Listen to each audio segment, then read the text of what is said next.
Imagine acordar numa manhã e perceber que tudo o que você construiu durante 22 anos desapareceu da noite para o dia.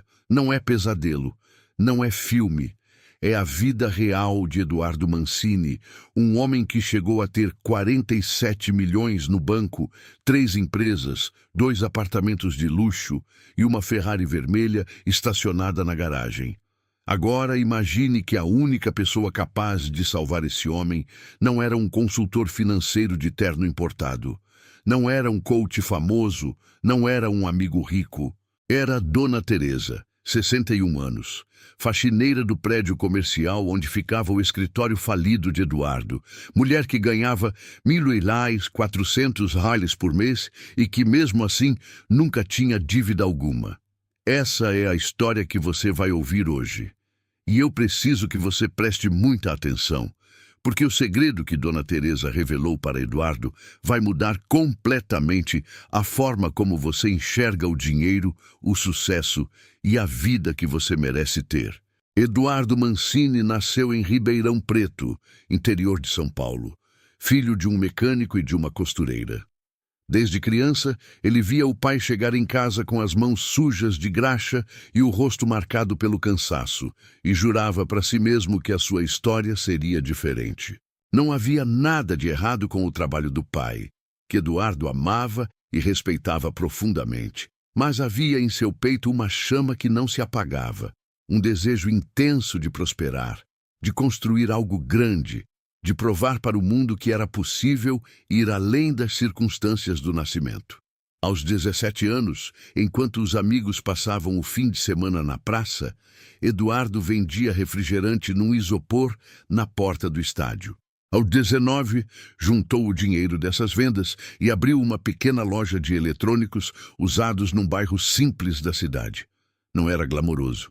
O estoque cabia numa sala de 20 metros quadrados. Mas Eduardo tinha algo que nenhuma escola de negócios ensina. Ele era incansável. Trabalhou, estudou, errou, aprendeu. Em 5 anos, a lojinha virou uma rede de assistências técnicas. Em 10 anos, ele havia expandido para outras cidades. Aos 34 anos, Eduardo Mancini era o que o mundo chama de self-made man. Um homem que se fez do zero, que construiu o próprio caminho com as próprias mãos e que tinha na conta do banco um número que a maioria das pessoas só vê em sonho. 47 milhões de reais. A Ferrari era vermelha. O apartamento na Faria Lima custou 8 milhões de dólares. A mesa onde ele assinava contratos era de madeira importada e custou mais do que o carro do seu pai havia custado na vida inteira. Eduardo havia chegado lá. Ou pelo menos era o que ele pensava. O problema com o sucesso, quando ele vem rápido demais, é que ele pode criar uma ilusão perigosa. A ilusão de que você é invencível. A ilusão de que o que funcionou até aqui vai funcionar para sempre. A ilusão de que crescer é só questão de gastar mais, investir mais, expandir mais, sempre mais. E foi exatamente nessa armadilha que Eduardo caiu. Com 37 anos, no auge do ego e da confiança, ele tomou uma decisão que mudaria tudo. Resolveu diversificar. Entrou no mercado imobiliário, investiu pesado em tecnologia, abriu uma startup de logística e, por pressão de um sócio que mais tarde descobriu ser desonesto, colocou 12 milhões de dólares em um fundo de investimento que prometia retornos de 4% ao mês. Sim, você leu certo, 4% ao mês. E Eduardo, que havia sido tão inteligente durante tantos anos, deixou a ganância falar mais alto que a razão. Em menos de 18 meses, o castelo desabou. O fundo era uma pirâmide financeira. O sócio da startup desapareceu com parte do capital. O mercado imobiliário sofreu uma correção brutal no período em que Eduardo havia comprado os terrenos. As assistências técnicas, que antes eram a base sólida de tudo, haviam sido negligenciadas enquanto ele perseguia os novos negócios e perderam participação de mercado para concorrentes mais ágeis. Eduardo acordou numa terça-feira de outubro com uma ligação do seu contador. e as palavras que ouviu naquele telefonema gravaram-se para sempre na sua memória. Eduardo, precisamos conversar. A situação é grave. Grave era um eufemismo. Em questão de semanas, ele havia passado de 47 milhões de reais para dívidas que somavam 9 milhões de reais. A Ferrari foi embora. O apartamento da Faria Lima foi vendido às pressas por um valor abaixo do mercado para cobrir parte dos débitos. Os funcionários foram demitidos. O escritório foi fechado. Eduardo foi morar num apartamento alugado de 2 quartos no bairro do Ipiranga, em São Paulo, que custava $2.800 por mês. Era um homem diferente agora. O terno impecável havia dado lugar a uma camiseta básica. O relógio suíço havia sido vendido, mas o que mais pesava não era a pobreza material, era o silêncio. Os amigos que antes disputavam um lugar à sua mesa sumiram com a mesma rapidez com que a fortuna havia sumido. O telefone, que antes não parava de tocar, agora ficava mudo por horas. E Eduardo, sentado num sofá simples de um apartamento sem quadros nas paredes, enfrentava algo que nunca havia enfrentado antes na vida: a completa ausência de propósito. Ele não sabia mais quem era sem o dinheiro, não sabia mais o que queria, não sabia por onde começar. Foi nesse estado, 3 semanas depois de perder o último escritório, que Eduardo tomou uma decisão que parecia pequena, quase ridícula, mas que se revelaria a mais importante que ele tomaria na segunda metade da sua vida. Sem dinheiro para pagar uma sala de reuniões, ele combinou com um antigo contador de encontrá-lo no próprio prédio comercial onde ficava o escritório falido, que ainda estava no nome da empresa em liquidação e onde ele ainda tinha acesso por mais alguns dias. Era um prédio de 12 andares no centro expandido de São Paulo. Eduardo chegou cedo, às 7 da manhã. A recepção estava vazia. O elevador estava em manutenção. E ao subir pela escadaria até o 8º andar, ele passou pelo corredor do 3º pavimento e ouviu o som de um rádio tocando samba baixinho, o cheiro de produtos de limpeza no ar, e viu uma mulher de jaleco azul esfregando o piso do corredor com um mop, com uma energia e uma alegria que pareciam completamente deslocadas para aquela manhã cinza. Dona Teresa. Ele a conhecia de vista, como se conhece de vista alguém com quem se cruza todo dia sem nunca realmente enxergar. Uma cumplicidade de elevador, de bom dia automático, de sorriso rápido, mas naquela manhã Eduardo estava destruído, cansado demais para fingir que estava bem, e quando Dona Teresa levantou os olhos e disse: "Bom dia, seu Eduardo, o senhor está bem?" Com aquela voz calma e aquele sorriso genuíno, ele simplesmente parou e, pela primeira vez em semanas, disse a verdade. "Não, Dona Teresa, não estou bem, não." Ela largou o mop, olhou para ele com atenção e disse: "Vai lá sentar naquela sala aberta ali. Já termino esse trecho e venho." Eduardo não sabe explicar por que obedeceu. Talvez porque naquele momento não tinha mais nada a perder. Talvez porque a bondade daquela mulher fosse a primeira coisa genuína que ele havia encontrado em muito tempo. 10 minutos depois, Dona Teresa entrou na sala com 2 copos de café que ela havia preparado na copa do andar. Sentou-se do outro lado da mesa velha e disse: "Me conta." E Eduardo contou. Tudo. A ascensão, a queda, os erros, as dívidas, a solidão. Contou durante 40 minutos para uma mulher que ele havia ignorado por anos, e ela ouviu sem interromper, sem julgar, sem oferecer conselhos baratos. Quando ele terminou, ela ficou em silêncio por um momento, tomou um gole do café e disse uma coisa que Eduardo jamais esqueceu. "Seu Eduardo, o senhor perdeu o dinheiro, mas o senhor não perdeu o que fez o dinheiro, e o senhor ainda não entendeu a diferença entre os dois." Aquelas palavras fizeram algo se mexer dentro dele. Não eram palavras de livro de autoajuda. Não eram citações de guru famoso. Eram palavras simples, ditas por uma mulher de 61 anos que havia limpado o chão a vida inteira e que, de alguma forma, Carregava uma sabedoria que Eduardo, com toda a sua experiência e todo o seu dinheiro, havia perdido no caminho.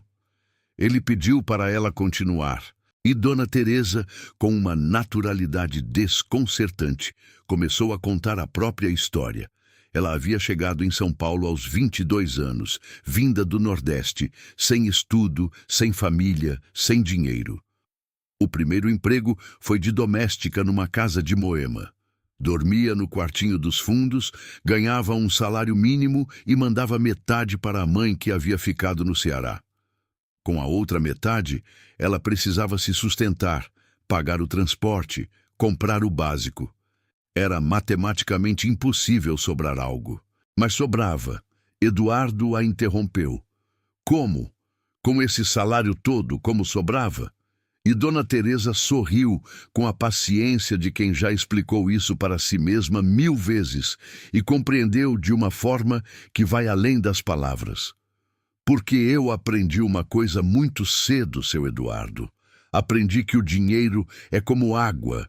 Se você não tem um recipiente de qualidade, não importa quanto você jogue dentro, vai escorrer. A maioria das pessoas fica a vida inteira tentando ganhar mais, trabalhar mais, juntar mais, sem nunca parar para consertar os furos do recipiente. O senhor também fez isso. Chegou a ter quase 50 milhões e ainda assim ficou sem nada, porque o recipiente tinha furo. O meu recipiente nunca teve furo. Eduardo ficou em silêncio. Sentiu algo que não sentia há anos. Humildade genuína. Me ensina, disse ele. Eram 2 palavras, simples, mas eram as mais difíceis que ele havia dito na vida, porque um homem que construiu 47 milhões do zero não aprende facilmente a ser aluno de uma faxineira. O ego é assim, ele protege, mas também aprisiona. E naquele momento, Eduardo finalmente deixou o ego do lado de fora da sala. Dona Teresa tomou mais um gole de café e começou a falar. E o que ela disse nas próximas 2 horas mudou a trajetória da vida de Eduardo Mancini de uma forma que nenhum consultor, nenhum livro e nenhum curso havia conseguido fazer. O primeiro ensinamento de Dona Teresa era sobre a diferença entre patrimônio e aparência de patrimônio. Ela disse que passou a vida inteira observando as famílias onde havia trabalhado como doméstica. Algumas tinham carros caros e alugavam apartamento. Outras tinham carros simples e eram donas do imóvel. Algumas viajavam para a Europa todo ano e tinham dívidas no cartão que duravam meses. Outras nunca saíam do país e tinham uma reserva que garantia anos de tranquilidade. O dinheiro de verdade, seu Eduardo, é o dinheiro silencioso. É o que você não mostra. É o que trabalha enquanto você dorme. O dinheiro barulhento, o que aparece, o que todo mundo vê, esse dinheiro normalmente não é seu. É do banco, é da financeira, é do cartão. O rico de verdade não precisa parecer rico. Ele já sabe que é. Eduardo pensou na Ferrari vermelha. Pensou no relógio suíço. Pensou em quantas vezes havia tomado decisões de negócios para impressionar outras pessoas, ao invés de tomar decisões que faziam sentido financeiro de verdade. O segundo ensinamento foi sobre o que Dona Teresa chamava de o dinheiro que você nunca gasta. Ela explicou que, desde o primeiro salário que recebeu em São Paulo, havia separado sempre uma parte antes de pagar qualquer conta. Não o que sobrava no final do mês. O que ela separava primeiro antes de tudo. Quando sobra, nunca sobra nada. Porque o ser humano é assim. Se tem, gasta. Se não tem, se vira. Então, eu aprendi a fazer de conta que eu ganhava menos do que eu ganhava. A parte que eu separava primeiro, essa era invisível para mim. Era como se não existisse. E aí, com o que restava, eu vivia. Eduardo imediatamente reconheceu o princípio que ele havia lido em livros financeiros, mas nunca havia praticado de verdade. Ele sempre havia reinvestido os lucros das empresas, sempre havia expandido, sempre havia colocado o dinheiro para trabalhar, mas nunca havia construído uma reserva pessoal intocável. Quando os negócios afundaram, não havia colchão, Era tudo ou nada. E foi nada. O terceiro ensinamento tocou Eduardo de uma forma que ele não esperava, porque era o mais simples e o mais profundo de todos. Dona Teresa disse: "Seu Eduardo, o senhor sempre soube fazer dinheiro. O senhor nunca aprendeu a respeitar dinheiro, e tem diferença." Ela explicou que respeitar dinheiro não era ser sovino, não era ter medo de gastar, não era viver com escassez. Era reconhecer o valor de cada real como representação de tempo de vida humana. Quando você gasta 5.000 reais em algo supérfluo, você não está gastando papel moeda. Você está gastando horas da sua vida que não voltam mais. E quando você começa a enxergar o dinheiro assim, como tempo de vida cristalizado, você automaticamente começa a fazer escolhas diferentes. "Eu nunca comprei nada que não precisava", disse ela. "Não porque eu sou pobre e não posso, mas porque eu entendo o que aquela coisa realmente custa. Custa uma semana da minha vida. Vale uma semana da minha vida? Se não vale, fica na prateleira." Eduardo passou aquela manhã inteira naquela sala vazia com Dona Teresa. O contador chegou, esperou uns minutos, mandou mensagem dizendo que tinha outro compromisso e foi embora. E Eduardo nem percebeu. Estava absorto numa conversa que valia mais do que qualquer reunião de negócios que já havia tido. Antes de ir embora, Dona Teresa disse uma última coisa que ficou gravada na memória de Eduardo como fogo em madeira. "O senhor sabe o que é diferente entre mim e as pessoas que trabalharam a vida inteira e não juntaram nada? É que eu sei que o próximo real que entra pela minha porta já tem um destino antes de chegar. Cada real que eu ganho já tem um lugar marcado. Não sou eu que decido o que fazer com ele depois. Ele já chega sabendo onde vai." E então ela pegou o mop, deu um sorriso largo e voltou para o trabalho, deixando Eduardo sozinho com um silêncio que pesava como ouro. Nos 3 meses seguintes, Eduardo fez algo que parecia impossível para um homem do seu perfil. Ficou quieto. Não tentou abrir empresa nova. Não buscou investidor. Não tentou reconstruir rápido para recuperar a aparência. Pegou um emprego de consultor numa pequena empresa de tecnologia, ganhando 8.000 reais por mês, bem diferente dos 200.000 reais que tirava quando estava no auge. E começou a aplicar, com disciplina religiosa, cada um dos ensinamentos de Dona Teresa. Separava 30% do salário antes de qualquer coisa. Esse dinheiro ia para uma conta separada, num banco diferente, com acesso difícil de propósito. Não tinha cartão de crédito dessa conta, não tinha aplicativo fácil. Para movimentar esse dinheiro, precisava ir pessoalmente à agência. A fricção era intencional. Era o recipiente sem furos de Dona Teresa, em forma prática. Com os 70% restantes, Eduardo pagava o aluguel, a alimentação, o transporte e o essencial, sem exceções. Sem "esse mês eu gasto mais e no mês que vem compenso." Sem "só dessa vez." A disciplina era absoluta e fria como matemática. Não havia espaço para emoção nas decisões financeiras. Toda vez que sentia a tentação de gastar além do orçamento, ele parava e se fazia a pergunta de Dona Teresa: "Isso vale quantas horas da minha vida?" E a resposta quase sempre era: "Não vale." Nos fins de semana, Eduardo voltava ao prédio antigo onde Dona Teresa ainda trabalhava, e os dois tomavam café e conversavam. Ela nunca cobrou nada, nunca pediu nada. Simplesmente partilhava o que sabia com a generosidade natural de quem entende que o conhecimento cresce quando é dado. Foi em uma dessas conversas que Dona Teresa mencionou algo que havia feito durante anos, quase sem pensar, e que Eduardo imediatamente reconheceu como uma estratégia de investimento que qualquer analista financeiro sofisticado aprovaria. Ela contava que, desde os 30 anos, além da reserva mensal, havia comprado todo mês um pedacinho de terra. Não literalmente, Ela comprava cotas de fundos imobiliários de baixo custo, de R$ 50 em R$ 50, toda vez que recebia o salário. Não entendia todos os detalhes técnicos. Sabia apenas que estava comprando uma parte de prédios e shoppings, que esses prédios geravam renda e que essa renda era depositada na conta dela todo mês.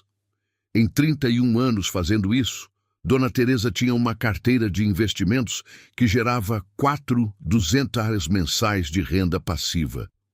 Ela trabalhava como faxineira, não porque precisava, mas porque gostava, porque a dava sentido, ritmo e propósito. Eduardo ficou estático diante dessa revelação. Uma mulher que nunca havia ganho mais de 2 salários mínimos por mês havia construído, com paciência e consistência, uma renda passiva superior ao salário de muitos profissionais de nível médio no Brasil. Não por um golpe de sorte, não por um negócio bilionário, simplesmente por fazer a coisa certa toda semana durante décadas. Era exatamente o oposto do que Eduardo havia feito. Ele havia buscado o atalho, o retorno rápido, o negócio que dobrava o capital em meses, e havia perdido quase tudo. Dona Teresa havia buscado a consistência, o lento e constante, o invisível, e havia construído algo que nenhuma crise poderia levar embora de uma vez só. A virada de Eduardo Mancini não aconteceu num dia. Não houve um momento cinematográfico de insight repentino. Foi um processo lento, às vezes doloroso, de desconstrução e reconstrução. De aprender a ser feliz com pouco, sem que isso fosse uma resignação, mas uma escolha consciente. De descobrir que a Ferrari não o havia feito mais feliz do que o sofá simples do apartamento do Ipiranga. De perceber que os amigos que sumiram com a crise não eram amigos, eram frequentadores de uma peça de teatro onde ele interpretava o homem rico, e quando o espetáculo acabou, foram embora buscar outro teatro. Os amigos de verdade, descobriu ele, eram poucos, e vinham de lugares inesperados. Como uma faxineira de 61 anos, com um sorriso que valia mais que uma fortuna. 2 anos depois daquela conversa no corredor do 3º andar, Eduardo Mancini havia quitado 6 anos dos 9 milhões de dívida com o trabalho de consultor e com pequenos negócios que ia construindo aos poucos, sem pressa, sem alavancagem excessiva, sem colocar todo o capital em uma única aposta. Havia montado uma pequena consultoria de gestão para micro e pequenas empresas, área onde o seu conhecimento acumulado era genuinamente valioso e que gerava uma renda modesta, mas consistente e crescente. Havia comprado cotas de fundos imobiliários todo mês, seguindo o exemplo de Dona Teresa. Havia construído uma reserva de emergência correspondente a 12 meses de despesas, intocável e sagrada. E havia feito algo que nunca havia feito em toda a fase de ouro. Escrito no papel, com clareza e honestidade, qual era o número de que realmente precisava para viver bem. Não para impressionar, para viver bem. E o número era surpreendentemente menor do que ele havia imaginado. Aos 42 anos, Eduardo estava longe de ser o milionário que havia sido, mas estava mais próximo de ser livre do que jamais havia estado. Porque havia aprendido a diferença fundamental que Dona Teresa havia tentado lhe ensinar naquele primeiro café. Riqueza não é o tamanho do que você tem. Riqueza é a distância entre o que você tem e o que você precisa. Um homem com 50 milhões quilos e um estilo de vida que exige 60 milhões, eles não é rico, é escravo.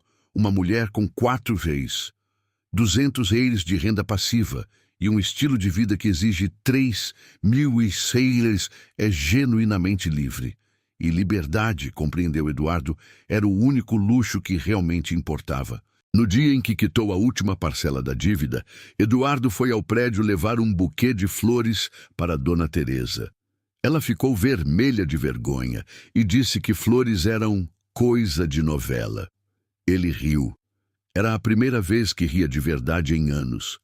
Sentaram na mesma sala vazia do 3º andar e tomaram café, como tantas vezes antes. E Eduardo disse: Dona Teresa, A senhora sabe que mudou minha vida? Ela balançou a cabeça, pensou um pouco e respondeu: Não, seu Eduardo. Eu não mudei nada. Eu só mostrei a porta. Quem entrou foi o Senhor.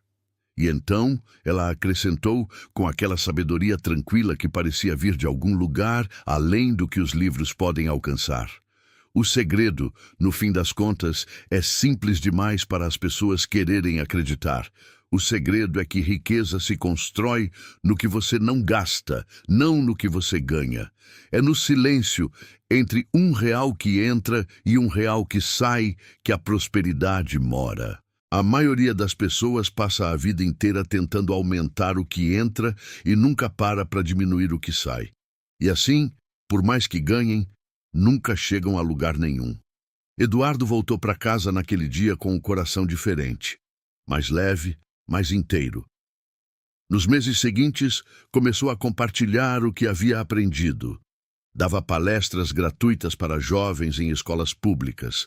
Criava conteúdo sobre educação financeira em linguagem simples. E em cada apresentação, cada vídeo, cada conversa, ele contava a história de Dona Teresa. Não com o nome dela, porque ela havia pedido que não, mas com a essência do que ela havia ensinado.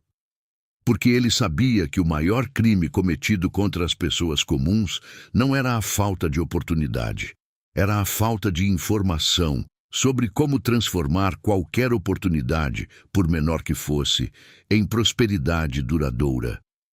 Hoje, Eduardo Mancini tem 46 anos. Não tem Ferrari, não tem apartamento na Faria Lima. Tem uma empresa de consultoria sólida que fatura nem 2 milhões por ano. Tem uma carteira de investimentos que gera 18 mil mensais de renda passiva. Tem uma casa própria, comprada sem financiamento, num bairro tranquilo de São Paulo. Tem uma reserva de emergência robusta. E tem algo que os 47 milhões nunca lhe deram. A certeza absoluta de que, se amanhã tudo fosse a zero novamente, ele saberia exatamente o que fazer. Porque o verdadeiro patrimônio não estava na conta do banco, estava na mentalidade.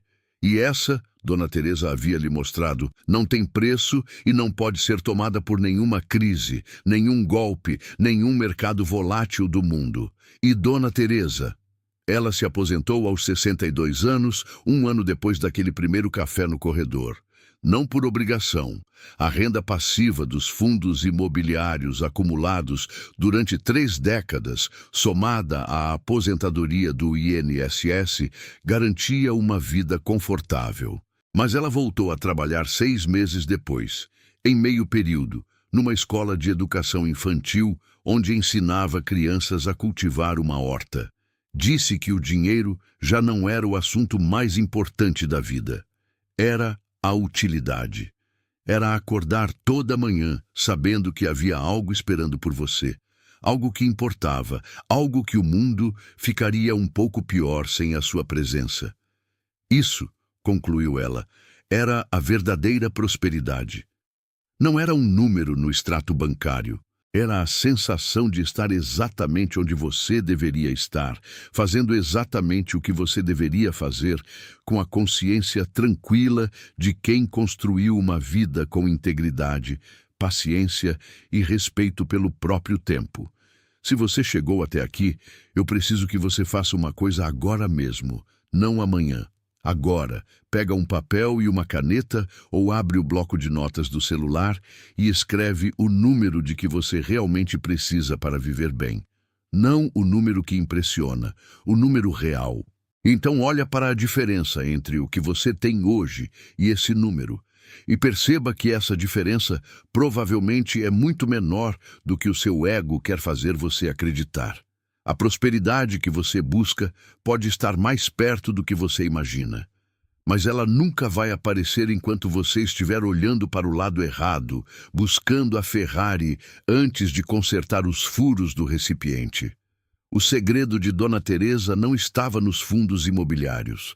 Não estava na separação dos 30%. Estava na clareza, na consciência, na decisão de que o dinheiro seria seu servo, não o seu senhor. Essa decisão você pode tomar hoje, agora mesmo, e ela pode mudar tudo.